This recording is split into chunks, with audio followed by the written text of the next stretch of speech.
장점이 많더라고요. 전문가 마니아. 이현웅님을 만 이렇게 튼튼한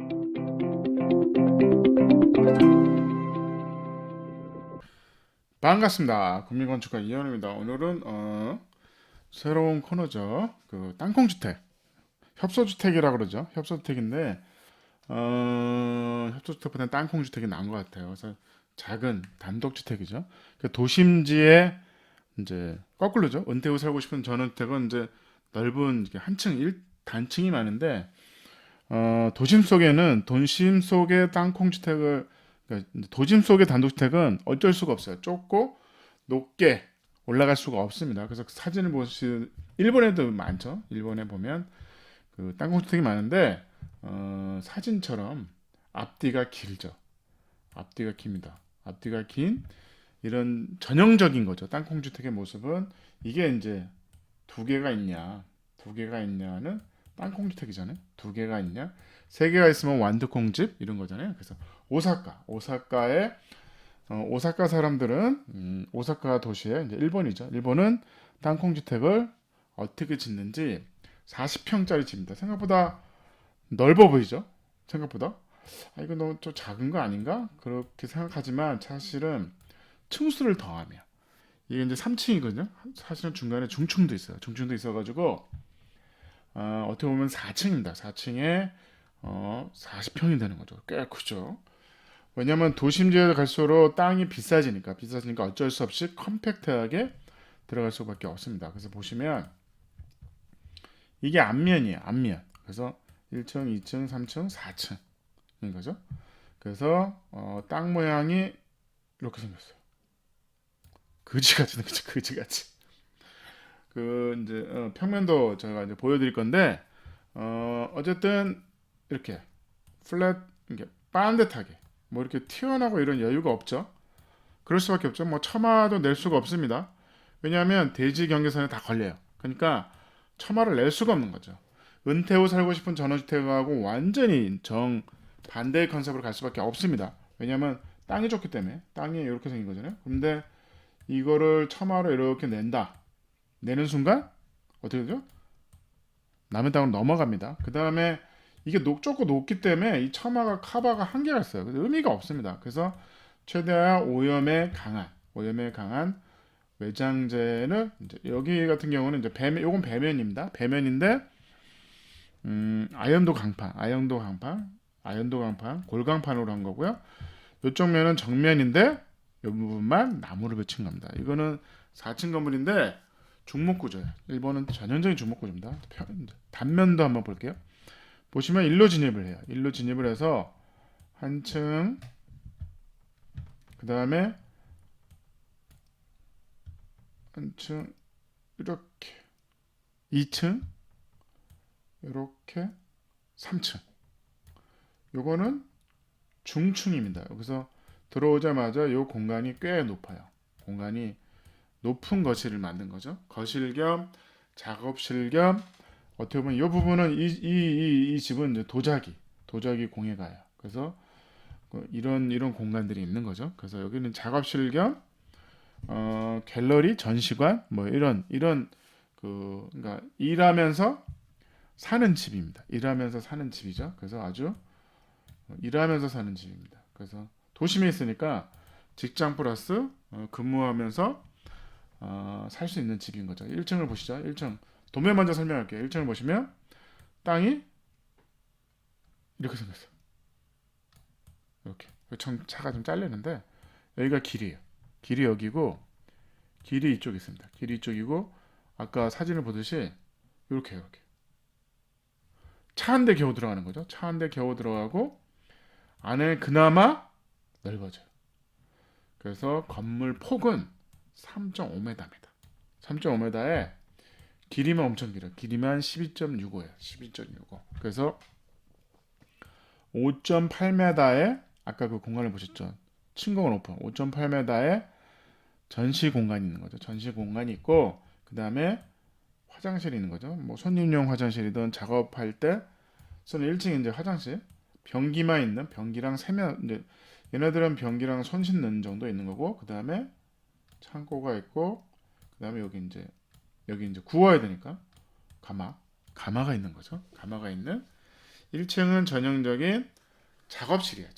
작업실이고 그 다음에 2층에 올라갑니다. 2층에 올라가면 똑같아요. 3.5m. 3.5m 폭으로 내가 집을 질 수밖에 없는 거잖아요. 도심지에. 아니면 이걸 두 개 붙이면 이제 땅콩이 되는 거죠. 그래서 이제 그냥 우리 일반적으로 그냥 협소주택, 그냥 땅콩 주택이라고 제가 할게요. 그래서 보시면 2층입니다. 2층에 아까 그 계단을 올라오면 여기가 오픈돼 있어요. 아까 뻥 뚫어놨죠? 그래서 올라오면 요 공간이 있고 여기에 이제 여기서 요 반층 올라가는 거죠. 반층 올라오면 여기가 이제 베드, 침실이 있는 거죠. 침실에 옷장에 이렇게 있는 거죠. 얘네들은 특징이 뭐냐면 어차피 두 부부가 살기 때문에 문이 없어요. 문이 없습니다. 문이 없이 그냥 다 뚫려 있어요. 그냥 공간들이 다 열려 있습니다. 그래서 여기 보시면 똑같아요. 밑에 같이 똑같이 손님용 화장 아니까 변기만 있는 화장실이 하나 있고 그 다음에 여기가 항상 얘네들은 이제 목욕탕을 만들죠. 욕조와 여기에 의자 앉아놓고 이게 바가지로 퍼서 이제 샤워를 하죠. 문 열고 이런 목욕탕 같은 샤워실이 있는 거죠. 그 다음에 바깥에 세면대랑 세탁기. 왜냐하면 옷을 여기서 다 벗으니까 세탁기가 있는 거죠. 그래서 이렇게 돼 있어. 그래서 한 층 또 올라가면 3층 꼭대기에 리빙과 주방이 있어요.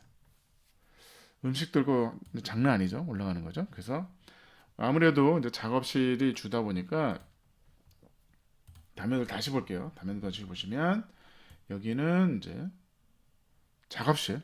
여기를 거실을 쓸 수도 있겠죠. 여기를 주방으로 써야 되는데 여기는 어쨌든 1층에 작업실이 필요하니까 그럴 수가 없었어요. 올라가서 아까 이 부분이 이제 변기만 있는 화장실은 여기가 아까 그 얘기했던 요 목욕탕. 그 다음에 반층 올라가면 침실이 있는 거죠.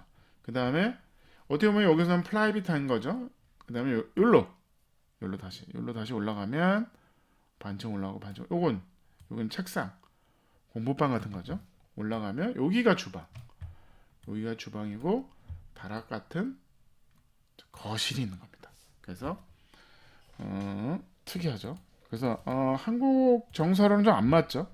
한국 정서로서는 안 맞는데 그래서 이제 이렇게 생긴 거죠. 그래서 이렇게 난간도 없어요. 난간을 해야 됩니다. 사실은 난간이 없어요. 어쨌든 외장재는 골강판이죠. 아연도 골강판으로 오염에 강합니다. 처마를 못 내니까 오염에 강한 아연도 골강판. 그리고 아까 중층, 이거 중층이죠. 중층에 야외 테라스가 있는데 역시 난간이 없어요. 난간을 해야 됩니다. 해야 되는 거고. 아까 그 사진을 보시면 도해가. 그래서 1층에 이제 여기 중목 구조입니다. 중목 구조를 해가지고 이 기둥과 기둥 사이에 선반을 해서 뭐 책장을 만들 수 있는 거잖아요. 그걸 다 노출한 겁니다. 노출해서 이 부분이 이제 창고 뒤에 이제 가마가 있고 올라가는 이제 계단이 있는 거죠. 계단만 스틸을 한 겁니다. 가볍게 스틸을 한 거고 바닥이죠. 바닥에서 그냥 콘크리트에 이제 라이닝 바른 겁니다. 그래서 아까 들어오면 층건 오픈 거실이 있는 거고 올라와서 그 부분이죠. 중층. 그래서 이 부분이 이제 올라오죠. 올라오면 이 부분이 뭐 리빙도 아닌데 어쨌든 공간이에요. 이상하게 공간은 많아요. 이걸 막아서 방으로 하긴 좀 그러니까 공간이 있고 여기 아까 얘기했던 화장실, 요 계단 올라가면 안방이 있고 요 앞으로 다시 올라오면 주방이 있고 요 더 가면 이제 여기 거실인 거죠. 요 거실인 부분이 있는 겁니다. 그래서 사진을 보시면 아까 그 부분이죠. 가운데는 뻥 뚫려서 이게 하나에 1층부터 3층까지 골조를 살리고 골조 바깥으로 합판 바깥에 아마 단열재가 있습니다. 단열재를 바깥에 한 거고 올라오면 주방이 있고 또 약간 뭐 한 60cm 올라오면 이제 리빙이 있는 거죠. 리빙. 그래서 올라오면 이 중간도 이제 공부방인 거죠. 방도 아닌 그러니까 방문이 없는 거예요. 전체적으로 뭔가 공간이 있긴 한데 다 그냥 연결됐어요. 그냥 다 연결되어 있는 전형적인 일본 스타일인 거죠. 그래서 난간도 이게 여기 살이 없어요. 살이 없습니다. 얘네들은 법적으로 이게 없어도 되나 봐요. 이게 그 본인의 문제라고 생각하는지 여기 보세요. 이게 창문이 이게 이 창문이 열리는데 난간이 없어요. 난간이. 그래서 여기는 꼭대기 리빙입니다. 리빙. 그래서 일본의 오사카에 있는 전형적인 살면서 그러니까 이제 도심지에 땅콩주택 오사카의 땅콩주택이었습니다. 감사합니다.